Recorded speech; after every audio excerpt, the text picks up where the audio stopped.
looking at the label for what we're about to have, it makes me, for some reason, think of like the Dust Bowl and Grapes of Wrath or something like that. It looks very like old. It's an older vehicle in there. Yeah, kind of that sort of sepia-colored footage. Yeah, that you see a lot of the times. That's the picture that's on this label. So yeah, okay, I see what you're doing there. Yeah, but thankfully this is much fresher than that. Yes, this is made much fresher. Yeah.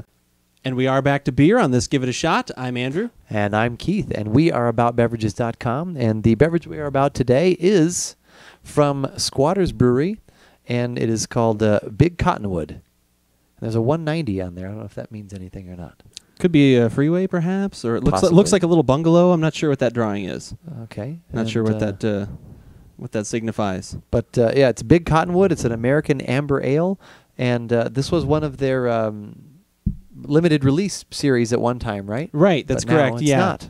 Yeah, it actually had the reception was so good and was so highly purchased that they actually turned it into now it's year round or perennial, as we like to say. Ooh. That's our new term. That's our new word. I'll have to put that on the tasting notes then. I'm sorry. I've just been year round. I've been kind of boring and getting in a rut there, but we'll break free.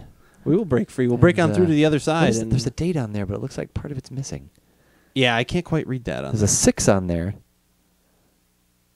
6 on. I did buy this a little while ago, but it has been refrigerated. Okay. So I will full disclosure on that one. For some reason, we just haven't gotten to it. Have you had any of this before? Anything from Squatters or this beer? No, I just bought a single. Yeah, because I know we've done some Squatters before. Yeah, so. And we have squatted. Yeah, we do squat frequently. We looked up about $8.99. For the 6-pack. You said Total Wine. Yeah, that's right. I did get this. I got the single at Total Wine, but 6-pack not too expensive.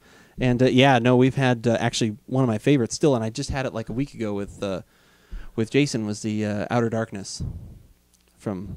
Have I had that from Squatters? Yeah, we had that on my birthday at a party. Okay, like 2 years ago. Okay, we had that, and I bought a couple more of them. That is also year round, and that is delicious. And what kind of beer is that? That is an Imperial Russian Stout. Okay, it's smoky and chocolatey and dark and just amazing. Like everything melts together. Like it sounds really heavy, but it's like not overly heavy. It's just the right amount of it. It's very good. We've never podcasted on that one, but that one is delicious. I highly recommend that one. And then we did do the Hell's Keep, which we thought was okay. It was a Belgian triple or quad or something like that, and that wasn't too bad. Speaking of Jason, has he started making his?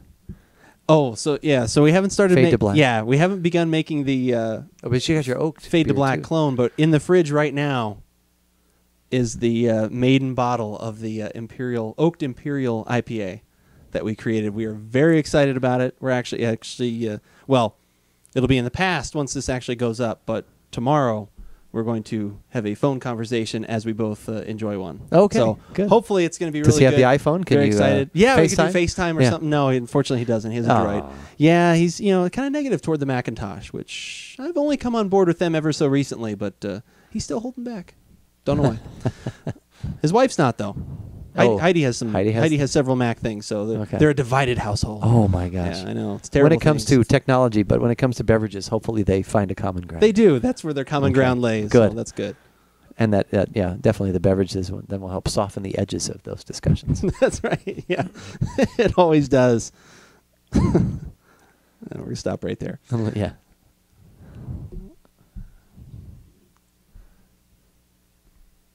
Wow, that is clear as the day is long.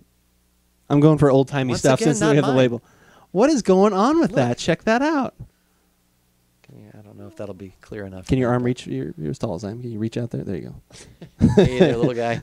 Hey, little fella. That is crazy. Yeah, mine is completely clear. And mine is yours cloudy. is cloudy. Yes. Should we do a little? We haven't drank out of these yet, so let's do a little back and forth. Mix it up. Ooh, a little back and forth. A little back and forth, shall we? I don't know what that means, but it sounded funny.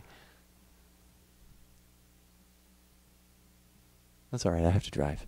Well, I was trying to make it at least a little bit more level and trying to get the foam down a little bit. But yeah, amber.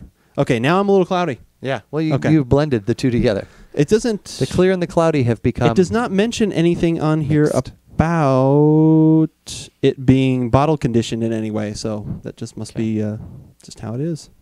Some sort of weird thing. Yeah. Yeah. That's about, it's not as nearly as clear as what you had, but it obviously doesn't look as cloudy as mine did. It's a blend. I was going to say, is it a blend of the two? Yeah, we've homogenized this beer. So you'll have to let me know how it smells. I've got an awful lot of foam. You have a lot of foam going on there. Yes. I do not, so not much head retention on my side. I am picking up on some malt. Yeah, there is some malt, but then there's some hops that fight through there pretty strong too.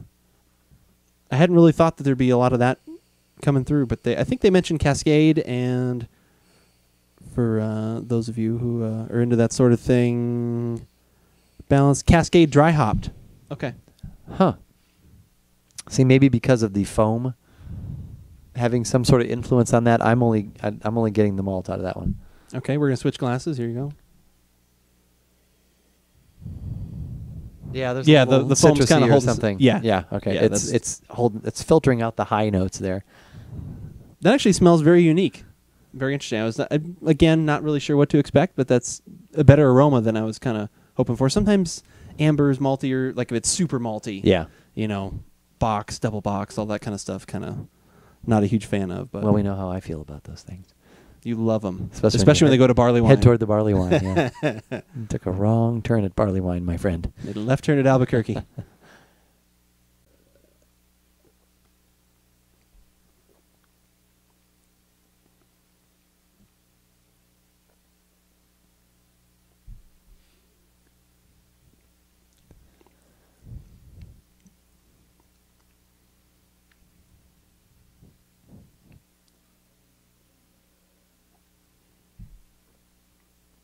If you were to describe this beer in one word, what would it be? And you can't give caveats. You can't do anything. You just got to go bread.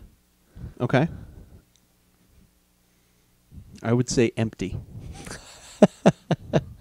Because I think that's what the tank they were running on here is that they were running a little bit on empty there. Like, I get the breadiness that you're talking about, but the way the aroma was coming through, I thought, maybe I had it in my head. I thought there was going to be a little more heaviness and a little bit more something.